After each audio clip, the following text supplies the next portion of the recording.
On yesterday's podcast, we talked about ADHD and how children with ADHD, because of some of their impulsivity and some of their overactivity, they may become irritable or agitated as a flash in the pan, as something that happens sort of impulsively, but then it's gone and it disappears. Right. What we're talking about generally, just by way of review, is the whole issue of kids who display flashes of emotion. Right. And it can be very quick, like with ADHD, or it can be a longer periods of emotional expression.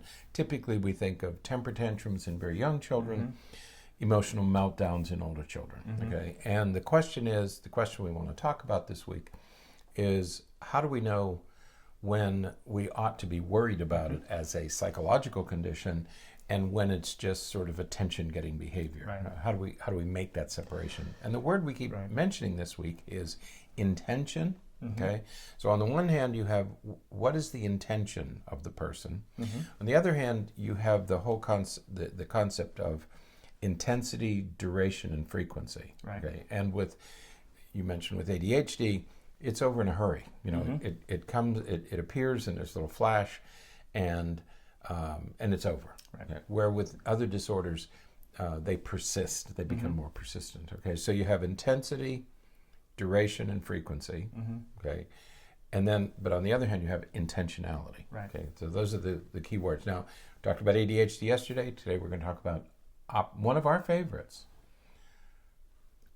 Oppositional defiant disorder. And there's a reason it's our favorite. Well, it's it's our favorite in a paradoxical way, because it is actually one of our least favorite.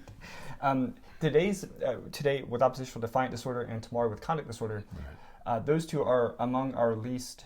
Not that we have favorite disorders or anything like that, but they're the least informative. They're the least informative. We get a little frustrated, and I don't like the word frustrated, when people make a diagnosis of oppositional defiant disorder, because every kid is oppositional and defiant at some point. Right. I mean, at least they try to be.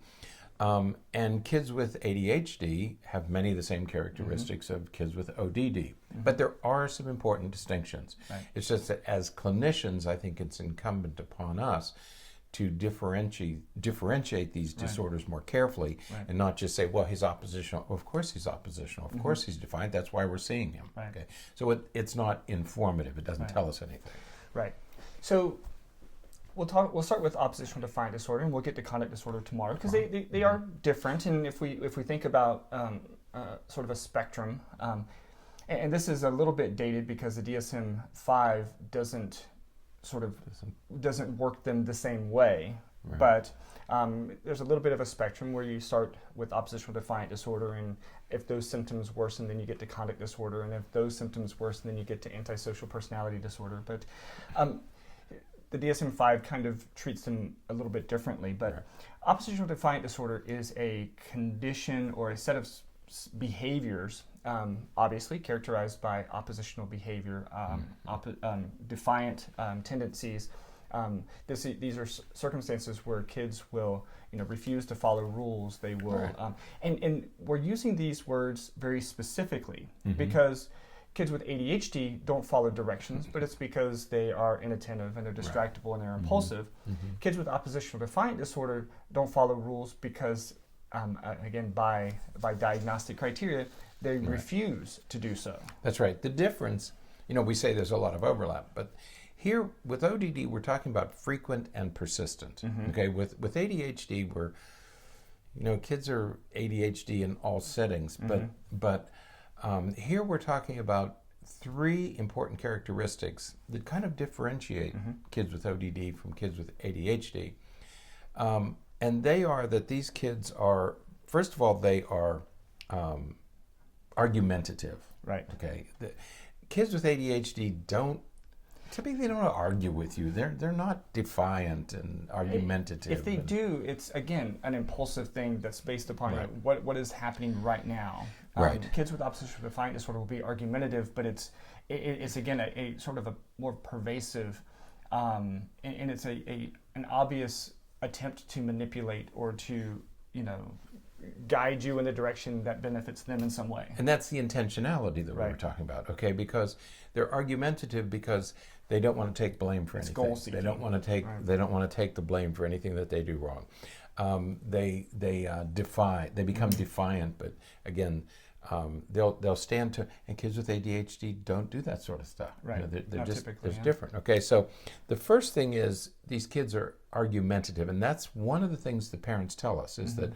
You know, he just wants to argue about everything, and he's defiant, and he blames others. He never takes responsibility. So that's the first characteristic. The second is they're angry. And again, this differentiates them from kids with ADHD because, as we said yesterday, kids with ADHD are usually fun to be with. Right. Okay, these kids are angry and irritable, and it's a pervasive anger. They're usually in a bad mood, unless they're tormenting somebody and they're getting some delight out of that. Okay, right, and those symptoms aren't. They're there, but they're not.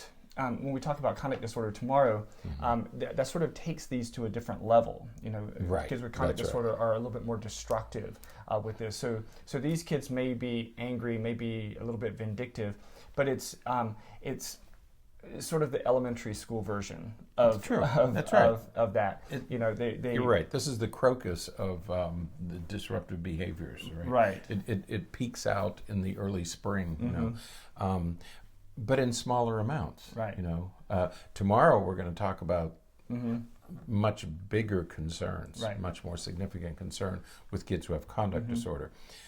Many children with oppositional disorder will let go of this as they mature and they grow up and their brain stabilizes. If they don't, it could proceed into and progress into conduct disorder. Right. So you're right, it's a lighter version of conduct, kind of the elementary school version. You know, they're not there yet, you know, and they could go either way.